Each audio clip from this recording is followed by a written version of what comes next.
Welcome back to MythVision Podcast. Dr. Bart Ehrman. I've read several of your books. I think almost every book that you have, I've read. Maybe not your dissertation, as I saw you in Apologia talked about, but there's a common theme in some of them of you mentioning your past. And I love that because I can relate to you in terms of a journey of learning and growing in a world where you realize, hey, maybe what I believed or what I thought isn't true. And so you're doing a course, we'll call it a course, about why you're not a Christian. It's going to be free. Anyone and everyone can come and sign up. And I hope to see them there. Can you tell us a little bit about that? And then we get into your story a little bit, just teasing us with what we might hear in that course. Yeah, sure. No, I'm really interested in doing this course. I've never done a course like this, and a lot of the stuff I talk about in this course are things I've never talked about publicly before. The course will be explaining why I'm no longer a Christian. I started out as a Christian, and I talk about how I was raised, but briefly, and about how I converted to be a born-again Christian in high school, and then eventually became a very strong conservative evangelical Christian, but then how especially my scholarship made me understand that the Bible is not the inerrant Word of God. Many people who've heard my story before think that I went from that to being an atheist, but I was a liberal Christian for many years. Was a pastor of a Baptist church for a year. And I talk about how I started moving away from the faith and what was driving that. Eventually, I did leave the faith altogether. It's been 30 years ago now, but it's not for reason of my biblical scholarship. And so I talk about that, about what made me want to be a Christian in the first place. I'm a born-again Christian. What made me leave that? What made me then leave Christianity altogether? Not related to my scholarship, but my trying to understand the world better. But I also spend a lot of time talking about things I haven't talked about very much publicly, which are issues involving the struggles one goes through when one leaves the faith, and the fears one has when one leaves the faith, and why it's traumatic, and what one can do about it. And if one does leave the faith, does that leave one without any moral compass? Does it mean there's no reason to be ethical anymore? Does it mean that you have no hope? Does it mean that there's no meaning in life, no purpose in existence if you think this is all there is?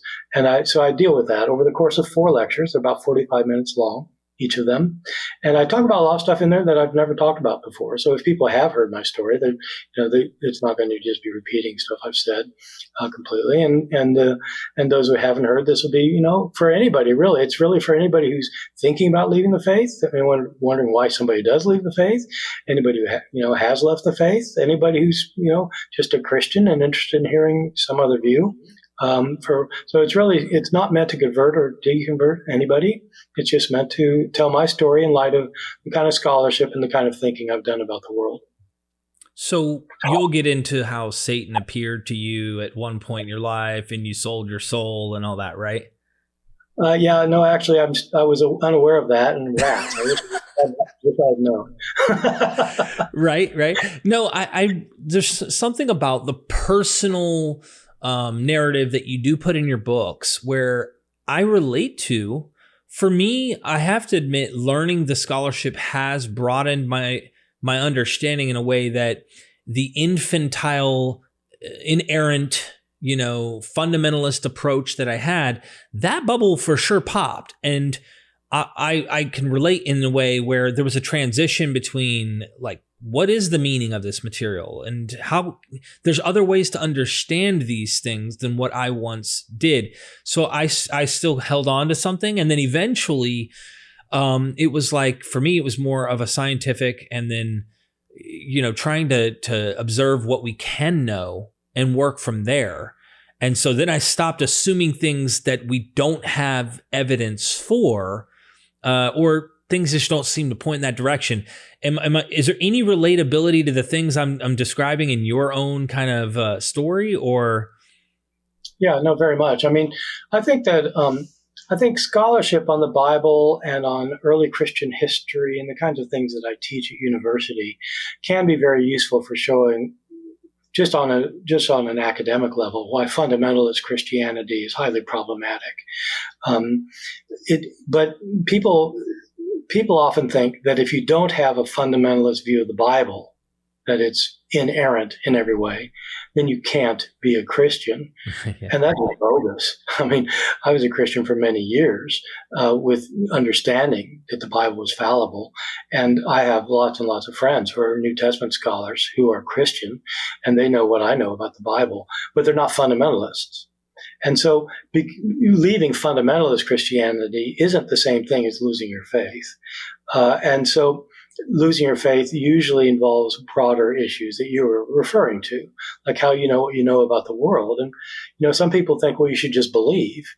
Well, you should just believe what? I mean, and people have reasons for believing. They may not know they have reasons for believing, but they do. I mean, maybe they were just brought up this way, and it's what they've always thought, so it makes sense to them. Well, that's fine. But, you're brought up thinking all sorts of things that you don't agree with now, and because you thought about it. And you've had other experiences. And I don't think it should be any different for your faith, because the faith is very important to people. And so they should certainly use their heads to try and figure it out. It's not that you can kind of outthink God or something. It's not like that. It's what really makes sense to you, given what you know about the world. And it sounds like that's what you went through as you started discovering the sciences and started realizing that there are other ways to explain what happens in the world. And different people have different reactions to that, of course. Some people stay in the faith, some won't. But I hope at least people will become more thoughtful about it. And part of the goal of this course is to help people think through some of these issues.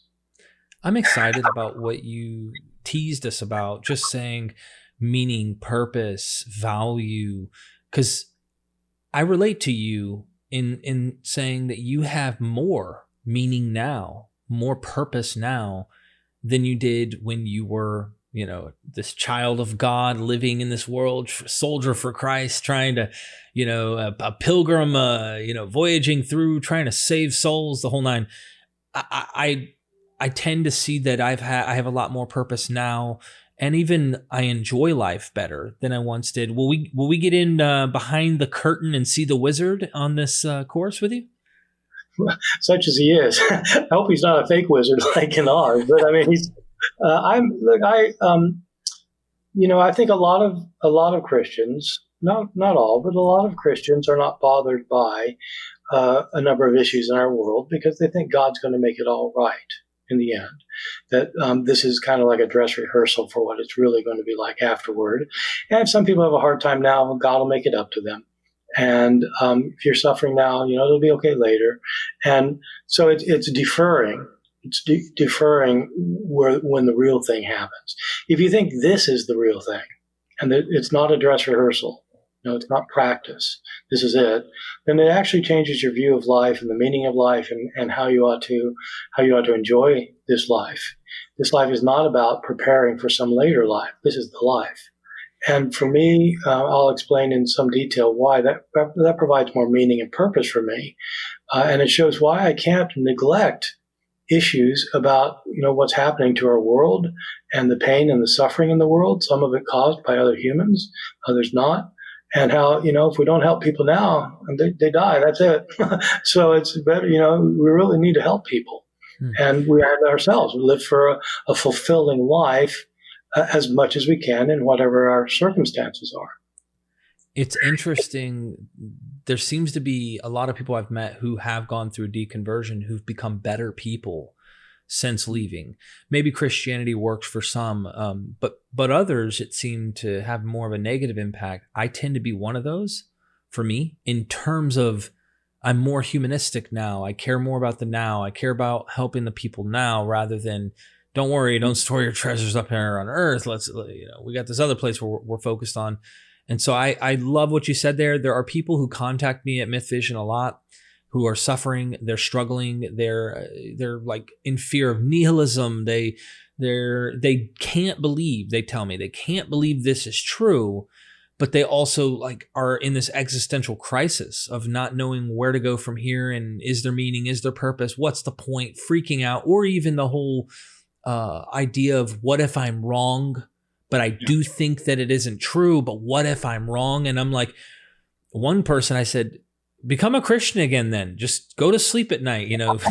I literally told him, be a Christian again if that gives you some hope. And they're like, but I can't. I literally don't believe it anymore. I can't think that it's true, but I worry at night if it's true and if I'm going to go to hell and stuff. So will we get into something of this kind of sort in your course? Yeah, I'm going to talk a lot about that kind of thing, about how traumatic it can be to leave the faith if you've been very committed to it, and even if you just grew up with it, and how disturbing it can be. And some people are afraid of hell, and so I'll talk a little bit about the fear of hell. Some people are afraid of non-existence. The idea of not existing really freaks a lot of people out. And so I'll talk about that a bit. I think often what happens is people are afraid of things that come out to be not true. Once they leave the faith, they realize, that I was afraid of that, but it actually didn't happen to me. And and you're right. I mean, if they think, oh, I was better off as a believer, then they go back to being a believer.